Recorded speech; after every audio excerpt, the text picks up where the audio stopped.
लक्ष्य mathematics classes में आपका स्वागत है। आज हम 9th क्लास के अगला चैप्टर कोऑर्डिनेट ज्योमेट्री के बारे में पढ़ेंगे और 9th क्लास में कोऑर्डिनेट ज्योमेट्री बेहद आसान है। हम जानते हैं कि यह कोऑर्डिनेट ज्योमेट्री 9th में बेसिक है, 10th में भी है और 10th में 10 नंबर का पूछता है। इस कारण 9th जो कंप्लीट रखता है उसको 3 नंबर फिक्स है, 3 ऑब्जेक्टिव होगा ही। और 9th में सिर्फ बेसिक है, 1, 2, 3 क्लास पढ़ेंगे, इसका थ्योरी खत्म होगी और चैप्टर 1 से 2 क्लास में कंप्लीट हो जाएगा केसी सिन्हा। अब हम लोग चैप्टर के बारे में देखेंगे। अब हम कोऑर्डिनेट ज्योमेट्री के बारे में देखेंगे और कोऑर्डिनेट ज्योमेट्री के बारे में पढ़ेंगे। कोऑर्डिनेट ज्योमेट्री है क्या, तो सबसे पहले जानेंगे यह है क्या, इसका आरंभ कहाँ से हुआ, इसका जनक कौन है। तो कोऑर्डिनेट ज्योमेट्री का जो आरंभ हुआ वह फ्रांस में हुआ। एक फ्रांसीसी गणितज्ञ या दार्शनिक था रेने देकार्ते। यह लगभग में 17वीं शताब्दी में कोऑर्डिनेट ज्योमेट्री के बारे में बताया और इसी कारण कोऑर्डिनेट ज्योमेट्री का फादर ऑफ कोऑर्डिनेट ज्योमेट्री यानी कि जनक, कोऑर्डिनेट ज्योमेट्री के जनक रेने देकार्ते को कहा जाता। अब सबसे पहले इसमें लगा हुआ है ज्योमेट्री। तो ज्योमेट्री नाम सुन के हम लोग को थोड़ा दिक्कत होती है कि सब बहुत भारी होगा, लेकिन ऐसी बातें हैं नहीं। यह चैप्टर बेहद आसान, सबसे आसान है और ख़ास करके 10th के लिए। 10th में इससे 10 नंबर का पूछा जाता है और 9th में भी है, 10th में भी है। 10th में 10 नंबर पूछा जाता और कम से कम 3 नंबर पूरा बेसिक रहते जो ऑब्जेक्टिव रहते, प्रत्येक बार पूछा जाता है 3 नंबर की ऑब्जेक्टिव। न्यूनतम, अधिकतम तो ज़्यादा पूछ सकती है, इससे ज़्यादा भी, लेकिन 3 नंबर बहुत बेसिक से उठाया जाता। तो सबसे पहले कोऑर्डिनेट ज्योमेट्री होती क्या है इस बात को जानेंगे। तो कोऑर्डिनेट ज्योमेट्री क्या होती है कि गणित की वह शाखा जिसके अंतर्गत ज्यामिति का अध्ययन बीजगणितीय विधि से यानी कि अलजेब्रिक मेथड से हम लोग ज्योमेट्री का अध्ययन करते हैं, उसे हम लोग कहते हैं कोऑर्डिनेट ज्योमेट्री। इसका जनक कौन है, तो इसका जनक रेने देकार्ते है। अब देखिए कोऑर्डिनेट ज्योमेट्री में क्या होती है, इसमें किसी भी तल को या किसी भी तल पर कोई बिंदु है और उस बिंदु की स्थिति कहाँ है यह बताया जाता है। क्या स्थिति है, स्थिति का क्या निर्देशांक होगा, हम कैसे बता सकते हैं यह कहाँ है, इसकी जानकारी हम लोग को कोऑर्डिनेट ज्योमेट्री में लगती है। कोई बिंदु कहाँ है, 2 बिंदु है उसके बीच की दूरी कैसे ज्ञात किया जाता है, उसकी स्थिति क्या है, इसकी जानकारी हम लोग कोऑर्डिनेट ज्योमेट्री में लगाते हैं। अब जैसे देखिए कोऑर्डिनेट ज्योमेट्री में यह स्थिति जानने के लिए सबसे पहले कोऑर्डिनेट ज्योमेट्री में एक होता कार्तीय तल या कार्तीय पद्धति। कार्तीय तल या कार्तीय पद्धति यह क्या होती है, कार्तीय पद्धति या कार्तीय तल क्या होती है। इसमें क्या होते हैं, हम लोग संख्या रेखा के बारे में जान लीजिए। हम लोग 5-6 क्लास से संख्या रेखा पढ़ते आए हैं और संख्या रेखा पे हम लोग जानते हैं पूर्णांक संख्या को दर्शाते थे बच्चे में कि मिडिल पॉइंट में 0 होता था। इसके राइट साइड चलेंगे सेम दूरी पे 1, 2, 3, 4, 5, लेफ्ट चलते थे -1, -2, -3, -4, -5। यह संख्या रेखा कैसा है, यह संख्या रेखा क्षैतिज संख्या रेखा है। क्षैतिज संख्या रेखा या क्षैतिज रेखा और उदर्ग रेखा पहले समझ लीजिए। क्षैतिज रेखा का मतलब होता है जो पृथ्वी तल के बिल्कुल पैरेलल हो, यानी पृथ्वी तल के समांतर हो। पृथ्वी तल के समांतर यही होगी, इस रेखा को हम लोग क्षैतिज रेखा कहते हैं। वैसी रेखा जो पृथ्वी तल के समांतर हो उस रेखा को कौन रेखा कहेंगे, क्षैतिज रेखा। और वैसी जो रेखा जो पृथ्वी तल पर लंबवत हो यानी कि सीधा खड़ा हो उस रेखा को हम लोग कहते हैं उदर्ग रेखा। उस रेखा को कहेंगे उदर्ग रेखा। अब क्षैतिज संख्या रेखा की जब बात आएगी तो वैसी संख्या रेखा जो पृथ्वी तल पर समांतर हो उसे क्षैतिज संख्या रेखा कहते हैं। वैसी संख्या रेखा जो पृथ्वी तल पर लंबवत हो यानी कि जब यही संख्या रेखा है इसी पर एक संख्या रेखा पृथ्वी तल पर लंबवत हो जाए,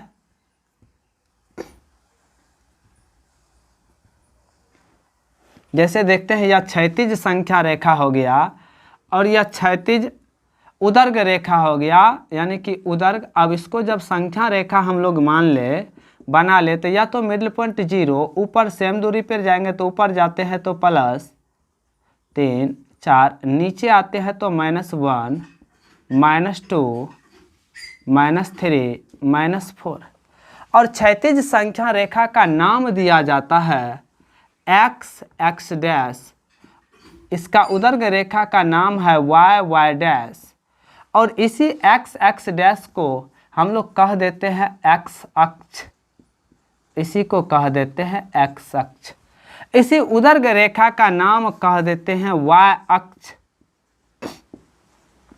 y अक्ष, या इसी x अक्ष का नाम है भुज,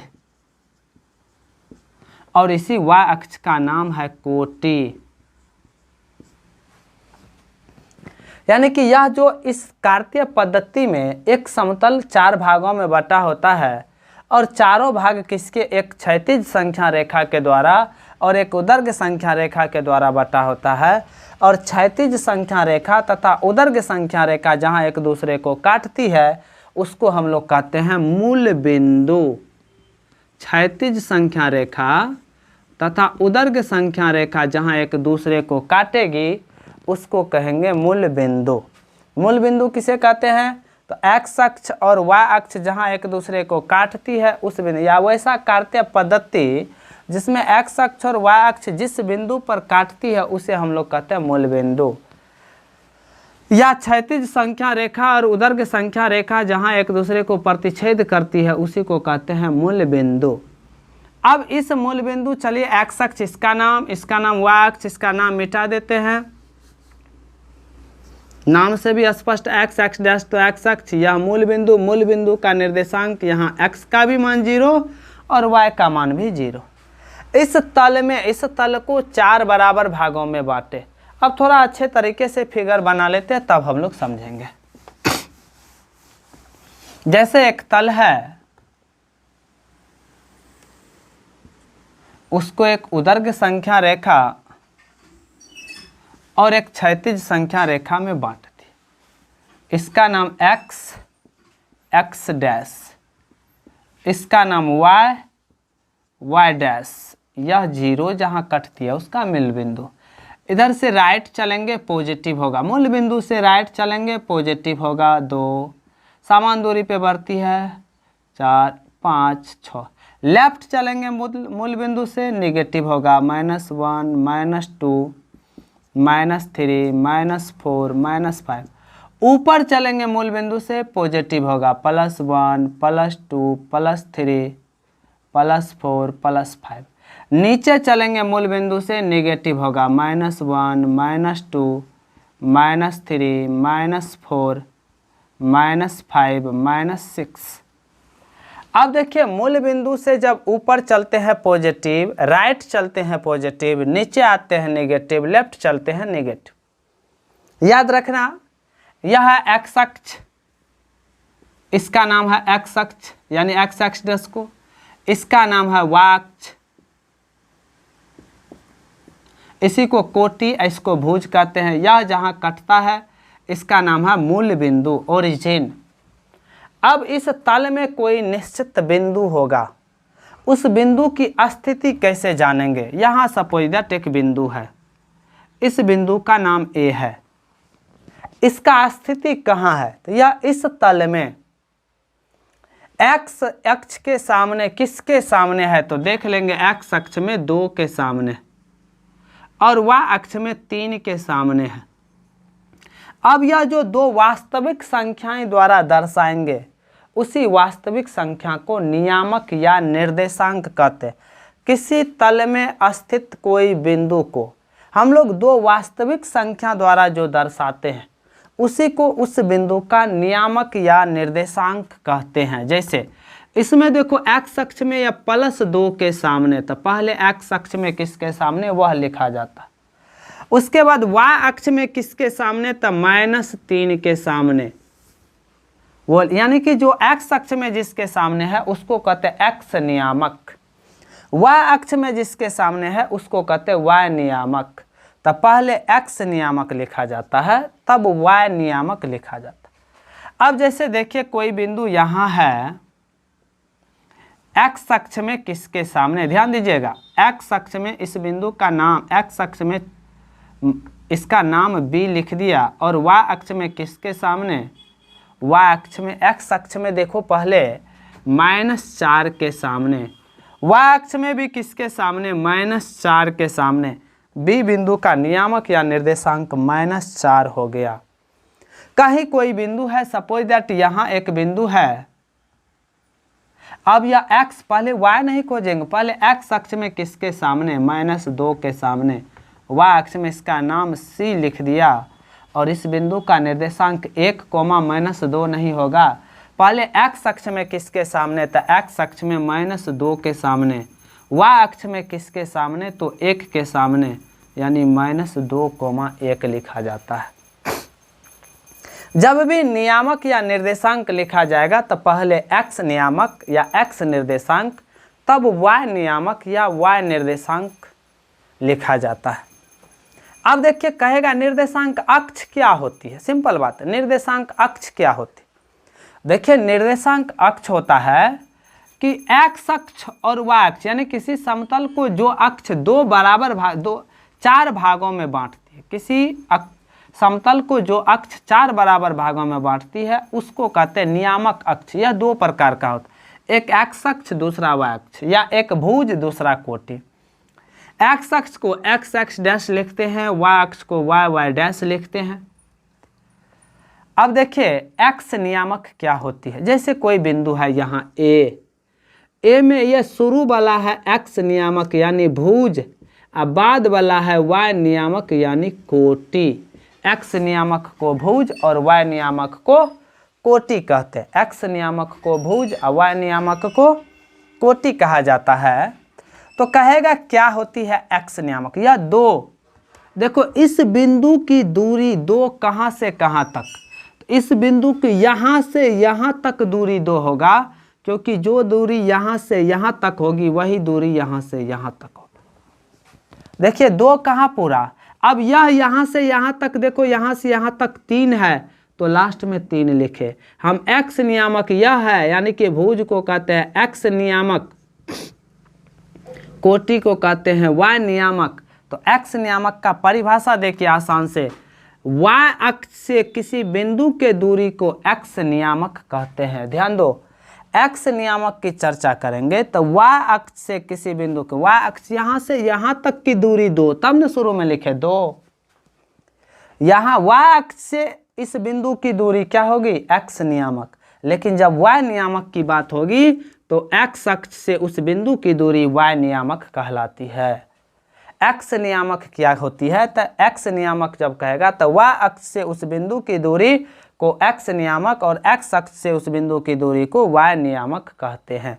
यानी कि एक्स नियामक होगा एक्स अक्ष में जिसके सामने होगा वह एक्स नियामक, और वाई अक्ष में वह बिंदु जिसके सामने होगा वह वाई नियामक होगी। अब हम लोग किसी बिंदु का नियामक या निर्देशांक कैसे लिखते हैं, कैसे सूचित करते हैं, यह जानेंगे। पहले इसका परिभाषा लिख लेंगे और परिभाषा देख लेंगे किस प्रकार हो। अब हम इसे देख लेंगे, जो बताए उसका परिभाषा देखिए लिख चुके हैं, इसका स्क्रीनशॉट लेके उतार लेंगे। पहले समझ लीजिए क्या लिखे हैं। बताए थे कि कोऑर्डिनेट ज्योमेट्री होती क्या है, तो गणित की वह शाखा जिसके अंतर्गत ज्यामिति का अध्ययन बीजगणितीय माध्यम से होता है उसे कोऑर्डिनेट ज्योमेट्री या निर्देशांक ज्यामिति कहते हैं।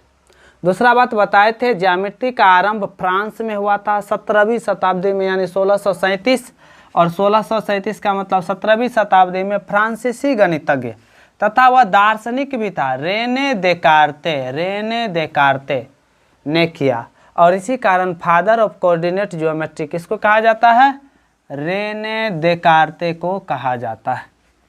अब इस पद्धति में बताए थे एक क्षैतिज संख्या रेखा लिया जाता है, एक उदर्ग संख्या रेखा लिया जाता है, और जहाँ कटता है उसको मूल बिंदु कहते हैं। वही बात देखे लिखे संख्या रेखा पर एक नियत बिंदु से और मूल बिंदु से ही दूरी मापी जाती है। दूरी को बराबर इकाई में, ये दोनों ऐसा नहीं यहाँ एक यहाँ दे देंगे, दोनों के बीच की दूरी हर हमेशा क्या होना चाहिए, बराबर होना चाहिए। बराबर इकाई में एक दिशा में पॉजिटिव तथा दूसरी दिशा में नेगेटिव लिया जाता है। उस बिंदु को जहाँ से दूरियां अंकित की जाती है उसे मूल बिंदु का। अब बताए थे यह कार्तीय पद्धति क्या है, तो कार्तीय पद्धति होती है वैसी पद्धति जिसमें एक क्षैतिज संख्या रेखा, एक उदर्ग संख्या रेखा लेकर दोनों को मूल बिंदु से गुजारा जाता है। उसी पद्धति को कार्तीय पद्धति कहते हैं। अब मूल बिंदु का परिभाषा क्या होगा, तो एक्स अक्ष और वाई अक्ष जहाँ कटती है, एक्स अक्ष और वाई अक्ष जहाँ कटती है उसको कहते हैं हम लोग मूल बिंदु, या किसी तल में स्थित वैसा बिंदु जहाँ से दूरियां मापी जाती है उसको कहते हैं मूल बिंदु कहा जाता है। कार्तीय पद्धति, इस पद्धति में एक लंबवत संख्या रेखा तथा एक क्षैतिज संख्या रेखा लेकर दोनों को कहाँ से गुजारा जाता है, मूल बिंदु से गुजारा जाता है। अब हम लोग कुछ पारिभाषिक शब्द देख लेंगे, जैसे मूल बिंदु क्या होती है, नियामक या निर्देशांक क्या होती है, जो तुम लोग को बता चुके हैं मूल बिंदु क्या होती है। नियामक या निर्देशांक के बारे में भी चर्चा कर चुके हैं क्या होती है। तो पहले इसको का स्क्रीनशॉट ले लीजिए ताकि आसानी होगी उतारने में, तब हम लोग आगे लिख देते हैं। मूल बिंदु और कुछ नियामक अक्ष किसे कहते हैं, नियामक किसे कहते हैं या निर्देशांक किसे कहते हैं, उसका डेफिनेशन देख लेंगे क्योंकि इसके बारे में हम बता चुके हैं। देखिए मूल बिंदु का परिभाषा बताए थे, किसी तल में स्थित निश्चित बिंदु को मूल बिंदु कहते हैं, या नहीं तो एक्स अक्ष तथा वाई अक्ष एक दूसरे को जिस बिंदु पर प्रतिच्छेद करती है उसे मूल बिंदु कहते हैं। मूल बिंदु का निर्देशांक, मूल बिंदु में एक्सओ का मान 0 और वाईओ का मान कितना होता है, 0 होता है। अब देखिए नियामक या निर्देशांक क्या होती है, नियामक या निर्देशांक क्या होती है, अब हम लोग यह देख लेंगे। तो एक समतल के किसी बिंदु को दो स्वतंत्र वास्तविक संख्याओं द्वारा दर्शाई जाती है और ये संख्याएं उस बिंदु का नियामक या निर्देशांक कहलाती है। अब जैसे कोई स्वतंत्र, यहाँ कोई बिंदु दे देंगे, इसका जो स्वतंत्र संख्या के द्वारा दर्शाई जाएगी, जैसे बताए थे एक्स अक्ष में 2 के सामने वाई अक्ष में -2 के सामने इसका निर्देशांक होगा पहले एक्स का तब वाई का, और यही दोनों वास्तविक संख्या है, इसी को नियामक या निर्देशांक कहते, जो समझा चुके। अब यह अक्ष जो है, क्या गो अक्ष, 2 गो, एगो एक्स अक्ष एगो वाई अक्ष, और इसी अक्ष को हम लोग कहते हैं नियामक अक्ष या निर्देशांक अक्ष। देखिए क्या लिखे, मूल बिंदु से गुजरने वाले लंबवत और क्षैतिज रेखाओं को निर्देशांक अक्ष या समकोणीय अक्ष कहते हैं, उसी का दूसरा नाम है समकोणीय अक्ष। अब देखिए चित्र में है एक्स डैश को एक्स अक्ष तथा वाई डैश को वाई अक्ष कहते हैं। पहले इसका स्क्रीनशॉट ले लीजिए तब हम लोग आगे बताते हैं। अब देखिए हम लोग आगे क्या देखेंगे कि एक्स अक्ष वाई अक्ष, एक्स नियामक वाई नियामक। तो नियामक जब पढ़े तो नियामक या निर्देशांक किसी बिंदु का कैसे लिखा जाता है, क्या होती है, पुनः फिर देख लेंगे। अभी तुरंत हम बताए थे पहले शुरू में कि जैसे कोई बिंदु है, देख लीजिए कोई यहाँ मूल बिंदु, यहाँ से समान दूरी पर 1 2 3, इसका नाम x, इसका नाम x डैश, इधर समान दूरी पर -1 -2 -3 -4, नीचे -1 -2 -3, इसका नाम होता है y डैश, +1 +2 +3, इसका नाम y। देख लीजिए इस तल में, यह एक तल है, इस तल में कोई बिंदु ले लीजिए, सपोज दैट यहाँ एक बिंदु ले लिए, इसका नाम लिख दिए हम r, लिख दिए माना कि नाम। तो यह एक्स अक्ष में किसके सामने, ध्यान दो, एक्स अक्ष में 2 के सामने, वाई अक्ष में किसके सामने, -3 के सामने। तो पहले एक्स नियामक या एक्स अक्ष से जो वाई अक्ष से जो दूरी होती है उसको एक्स नियामक, देखो यहाँ से यहाँ दूरी वही होगी जो यहाँ से यहाँ तक की दूरी होगी, उसी को एक्स नियामक, यानी यहाँ से यहाँ तक +2 है, +2 कोमा एक्स अक्ष से यहाँ तक की दूरी जो यहाँ से यहाँ होगी -3 यानी कि एक्स अक्ष में जिसके सामने होगा यह r, पहले एक्स अक्ष में बिंदु का नाम लिख दिया आर, एक्स अक्ष में जिसके सामने होगा तो एक्स अक्ष में 2 के सामने, वाई अक्ष में -3 के सामने, तो पहले एक्स नियामक लिखा जाता है, बाद में वाई नियामक। तो बोलिए एक्स नियामक की परिभाषा क्या होगी कि एक्स अक्ष वाई अक्ष से किसी बिंदु की दूरी को उस बिंदु का एक्स नियामक कहते हैं। वाई अक्ष से जब एक्स नियामक पूछेगा तो लिखेंगे वाई अक्ष से किसी बिंदु की दूरी को उस बिंदु का एक्स नियामक कहते हैं या एक्स निर्देशांक कहते हैं। और एक्स नियामक या एक्स निर्देशांक को ही भुज भी कहा जाता है। एक्स नियामक या निर्देशांक को ही भुज भी कहा जाता है। अब कहेगा वाई नियामक किसे कहते हैं, तो वाई नियामक जस्ट उल्टा एक्स अक्ष से किसी बिंदु की दूरी को उसका वाई नियामक कहा जाता है या वाई नियामक को ही कोटि भी कहते हैं। वाई नियामक को ही कोटि भी कहते हैं। किसी बिंदु का निर्देशांक लिखा कैसे जाता है यह ध्यान दीजिए।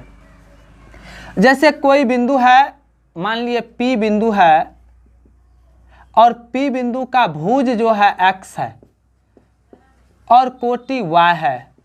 P बिंदु का भुज x है, कोटि y है, तो इसीलिए P बिंदु का जो होगा, P बिंदु का निर्देशांक या नियामक बराबर होगा x, y, इसे छोटी कोष्ठ में बंद करके लिखा जाता है। इसका मतलब P बिंदु का निर्देशांक x, y पढ़ेंगे, छोटी कोष्ठ में रहता है या बंद। अब जैसे किसी कोई बिंदु है या जैसे r, इसका नियामक या x अक्ष में 2 के सामने, y अक्ष में -3 के सामने, इसका मतलब r का नियामक या निर्देशांक हो गया, r का नियामक या निर्देशांक हो गया 2, -3। यहाँ कोई बिंदु है, यहाँ कोई बिंदु n है, यहाँ कोई बिंदु n है। अब देखिए यहाँ कोई बिंदु जब n है तो n x अक्ष में किसके सामने और y अक्ष में किसके सामने, तो n x अक्ष में -4 के सामने और y अक्ष में -3 के सामने। इसका मतलब n का नियामक या निर्देशांक हो गया -4, -3। माना कि यहाँ कोई रोशन खड़ा है, रोशन नाम का लड़का या लड़की खड़ा है। अब जैसे खड़ा है यहाँ रोशन नाम का कोई व्यक्ति। अब जैसे यह देखिए x अक्ष में किसके सामने खड़ा है, तो x अक्ष में -2 के सामने खड़ा है और y अक्ष में किसके सामने खड़ा है, +2 के सामने। तो रोशन का नियामक या निर्देशांक हो जाएगा, x अक्ष में किसके सामने खड़ा है, -2 के सामने, y अक्ष में 2 के सामने, यानी कि -2,2। कहेगा कि n का भुज कौन होगा और कोटि कौन होगा, तो n का जो भुज होगा, शुरू वाला x नियामक को भुज कहते हैं, तो भुज बराबर होगा -4 और कोटि बराबर होगा -3। 10th में ऑब्जेक्टिव पूछता है, कोई दे देगा, कहेगा यदि कोई बिंदु A का नियामक, जैसे लिखते हैं A का नियामक लिख देगा, A का नियामक 3, -7 है, तो इसका कोटि कितना है, तो हम लोग जानते हैं y नियामक को कोटि और x नियामक को भुज कहते हैं। तो कोटि पूछेगा तो -7, पूछ देगा भुज कितना है, तो भुज 3 है, शुरू वाला x नियामक को भुज कहते हैं। कह देगा जैसे यहाँ यह रोशन यहाँ से यहाँ आ गया, देखिए यहाँ से यहाँ आ गया, तो अब इस रोशन का नियामक क्या है, तो देखो जब ये यहाँ से यहाँ आ गया तो x अक्ष में 2 के सामने, y अक्ष में 3 के सामने। इसका मतलब रोशन का नियामक बराबर हो गया 2,3, यानी कहेगा रोशन में का भुज क्या है, तो भुज बराबर 2 और कोटि बराबर 3। एक बातें और जान लीजिए, जैसे A का नियामक हम लोग लिखते हैं 3, -7 निकाले थे, A कोई बिंदु है। अब इसको लिखने का शॉर्ट टर्म में 3 चिन्ह देंगे बराबर का और इसको लिख देंगे 3, -7, तो इसका मतलब हुआ इसको पढ़ेंगे A का निर्देशांक या A का नियामक 3, -7। जैसे देखिए n का नियामक क्या है या n का निर्देशांक क्या है, एन का नियामक या निर्देशांक क्या है, -4, -3। इसमें देखिए टाइम इन्वेस्ट होगा और डायरेक्ट हम एन और ट्रिपल लकीर खींचेंगे पैरेलल समांतर, तो इसको पढ़ेंगे एन का नियामक या एन का निर्देशांक -4, -3, -4, -3। अब देखिए इसके बारे में हम लोग लिख लेंगे। पहले कुछ थ्योरी होगी जो एक्स नियामक किसे कहते हैं, वाई नियामक किसे कहते हैं। अब मूल बिंदु का निर्देशांक या तो पढ़ चुके हैं। और जब कहेगा मूल बिंदु का निर्देशांक जो 0,0, तो एक बात बताइए और कि जैसे कोई बिंदु एक्स अक्ष पे रहेगा, इसको मिटा देते हैं। अब यह तो हम लोग जान चुके, जब इसमें रहेगी तो आसान से हम लोग खोज लेंगे, इस तल में, इस तल में, इस तल में रहेगी तो खोज लेंगे। यहाँ 0 है, यहाँ 1, 2, 3, -1, -2, -3, -1, -2, -3,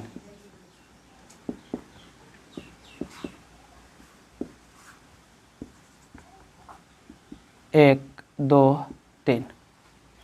अब जब एक्स अक्ष पे कोई बिंदु आ जाए, यहाँ आ जाए, आर आ जाए यहाँ, तब क्या होगा इसका नियामक। तो पहले एक्स में, तो एक्स में किसके सामने, 2 के सामने, तो 2। और वाई में किसके सामने, तो वाई में 0 के सामने। ध्यान दो, जब एक्स का मान कुछ और वाई का मान 0 आ गया तो इसका मतलब यह एक्स अक्ष पे होगा। यहाँ कोई बिंदु, यहाँ एन आ गया, एन यहाँ आ गया, इसका नियामक क्या था, पहले एक्स में किसके सामने, इन्हें पहले 3 लिख देंगे। यहाँ एन आ गया, एक्स में किसके सामने, एक्स में 0 के सामने, और तब वाई में किसके, तो 3 के। तो 0, देखो यह वाई अक्ष पे है, यानी वाई अक्ष पर कोई बिंदु रहेगा तो एक्स का मान 0, वाई का मान कुछ होगा। एक्स अक्ष पे कोई बिंदु रहेगा तो एक्स का मान होगा, वाई का मान 0। यानी एक्स अक्ष पर स्थित, एक्स अक्ष पर स्थित बिंदु का निर्देशांक हो जाएगा x, 0। जैसे कोई बिंदु कहेगा 5, 0 कहाँ है, तो फिक्स है x अक्ष पे, क्योंकि x का मान है, y का मान 0।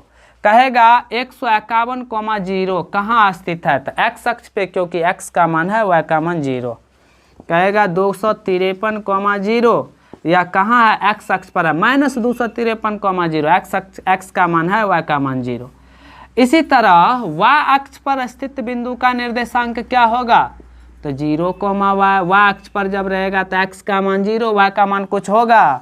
जैसे कहेगा 0,5, कोई n बिंदु का निर्देशांक है 0,5, इसका मतलब जब n बिंदु का निर्देशांक 0,5 है तो इसका मतलब यह y अक्ष पे है। कौन अक्ष पे, कारण x का मान 0, y का मान कुछ है। 0,-90 r बिंदु का कोई निर्देशांक है, 3 गो दिए तो r का निर्देशांक 0,90, x का मान 0, y का मान कुछ है, तो यह कहाँ स्थित है, y अक्ष पे स्थित। लेकिन यही जैसे m बिंदु का निर्देशांक लिख दे कि 2,3, तब देखो कोनो 0 न है, तब कोई न किसी चतुर्थांश में होगा, जो हम लोग आगे पढ़ेंगे। तो पहले इसके बारे में लिख लेंगे और कुछ थ्योरी जान लेंगे, लिखेंगे, तब आगे बढ़ेंगे। अब हम जो समझाए थे उसका देख लेंगे। एक्स निर्देशांक के बारे में बताए थे, किसी बिंदु की वाई अक्ष से लंबवत दूरी को एक्स निर्देशांक कहते हैं। फिर बताए थे वाई निर्देशांक के बारे में, किसी बिंदु की एक्स अक्ष से लंबवत दूरी को वाई निर्देशांक कहते हैं। फिर बताए थे कि एक्स निर्देशांक को ही भुज भी कहा जाता है, याद रखेंगे, और वाई निर्देशांक को ही कोटि भी कहा जाता है। यह भी बताए थे किसी बिंदु का निर्देशांक लिखेंगे कैसे, यदि किसी P बिंदु का भुज x तथा कोटि y हो तो P बिंदु का निर्देशांक x, y होगा। मूल बिंदु का निर्देशांक यह तो कई बार पूछा जा चुका है बोर्ड एग्जाम में, 0,0 होता है। x अक्ष पर स्थित बिंदु का निर्देशांक x, 0 होता है, और y अक्ष पर स्थित बिंदु का निर्देशांक 0, y होता है। इसका पहले स्क्रीनशॉट ले लीजिए, आसानी होगी उतारने में। ताकि अब हम जैसे देख लीजिए, x अक्ष पर स्थित यहाँ कोई बिंदु होगा तो x का मान कुछ होगा, या x अक्ष पर है तो इसका निर्देशांक होगा x का मान 2, y का मान 0, यानी x अक्ष पर स्थित बिंदु का निर्देशांक x, 0, x का कुछ मान होगा, y का मान 0 होगा। y अक्ष पर कोई बिंदु है, सपोज दैट यहाँ सपोज दैट कुछ था a था और यहाँ y अक्ष पे n है। इस बिंदु का निर्देशांक देखिए, y अक्ष पर स्थित बिंदु का निर्देशांक। x का मान पहले लिखा जाता है x में 0 के सामने और y में -2 के सामने, यानी 0, -2, इसी कारण लिखा जाता है 0। y का कुछ मान होगा, x का मान 0। अब देखिए आज इस वीडियो में हम जितना पढ़े इतना पहले कंप्लीट कर लेंगे तो कोऑर्डिनेट ज्योमेट्री बेहद आसान लगेगी। कारण जब तक थ्योरी नहीं कमांड होगी तब तक यह चैप्टर थोड़ा भारी लगेगा, और थ्योरी आसान होगी तो चैप्टर बेहद आसान होगी। थ्योरी हम लोग सही तरीके से पढ़ लेंगे। अगले वीडियो में हम लोग इससे आगे पढ़ेंगे चतुर्थांश के बारे में, चतुर्थांश क्या होती है, और उसको समझ के तब सवाल बनने लगेगा हम लोग का, और सवाल बनाते जाएंगे, फिर थ्योरी आगे होगी, फिर सवाल होगी, और इस तरीके से यह चैप्टर द एंड हो जाएगा। बेहद आसान से एंड होगा। यदि वीडियो अच्छा लगे तो लाइक एवं शेयर ज़रूर करना। मिलते हैं अगले वीडियो में। Bye bye, take care.